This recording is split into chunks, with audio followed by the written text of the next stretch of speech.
Terduga mantan pekerja seks komersial, PSK, inisial SR, 43, sudah diamankan ke Polres Nunukan atas tuduhan melakukan pelecehan seksual terhadap seorang pelajar laki-laki inisial R, 16, Jumat, 20.05 sore. Kapolres Nunukan, AKBP Riki Hadianto melalui PLT Kasih Humas Polres Nunukan Ibtu Supriyadi mengatakan, terduga pelaku SR diamankan di Jalan Tanjung, Kelurahan Nunukan Barat, tempatnya bekerja, mengikat rumput laut, Mabetang. Kemarin terduga pelaku itu sudah kami amankan ke Polres Nunukan, setelah ada laporan masuk dari ibu korban. Saat ini terduga pelaku masih menjalani pemeriksaan, kata Supriyadi kepada tribunkaltara.com, Sabtu, tanggal 21 Mei tahun 2022, pukul 11.35 WITA. Supriyadi menjelaskan, komunikasi antara korban dengan terduga pelaku mulai Maret tahun 2022 lalu. Keduanya berkenalan melalui aplikasi TikTok, hingga berlanjut chattingan WhatsApp.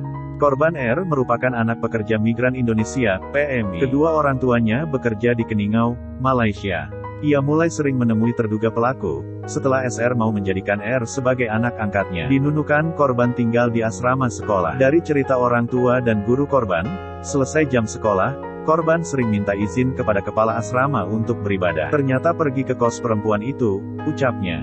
Menurut pengakuan ibu korban, kata Supriyadi, R sering dikirimkan foto vulgar oleh perempuan yang diduga merupakan mantan PSK itu. Hal itu membuat korban menjadi sering menemui terduga pelaku di kosan tempat tinggal SR. Hingga akhirnya, korban R dijadikan pemuas nafsu SR berkali-kali. Dari cerita ibu korban, perempuan itu sering mengirim foto vulgar kepada korban. Ya mungkin saja, namanya anak remaja rasa ingin tahu lebih banyak, hingga terjadi pelecehan berkali-kali, ujarnya.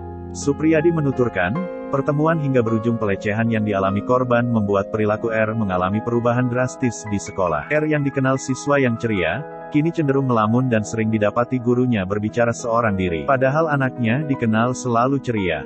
Akhirnya karena gurunya penasaran, dilakukan pendekatan hingga anak itu mau cerita kejadian sebenarnya kepada gurunya. Lalu guru ceritakan kepada orang tua korban di Malaysia, tuturnya. Saat ini korban mengalami depresi berat atau trauma dan dirawat di RSUD Nunukan. Sementara itu, penyidik Polres Nunukan masih melakukan pemeriksaan terhadap terduga pelaku, termasuk hal yang membuat korban menjadi depresi berat. Penyidik masih periksa terduga pelaku itu. Apa motifnya, termasuk juga apakah dia memang benar mantan PSK. Unsur penerapan pasal nanti setelah rangkaian gelar perkara selesai, ungkapnya. Kemudian mengenai obat-obatan yang sempat diberikan terduga pelaku kepada korban, juga masih didalami penyidik. Katanya vitamin tapi perlu pembuktian jenis obatannya apa.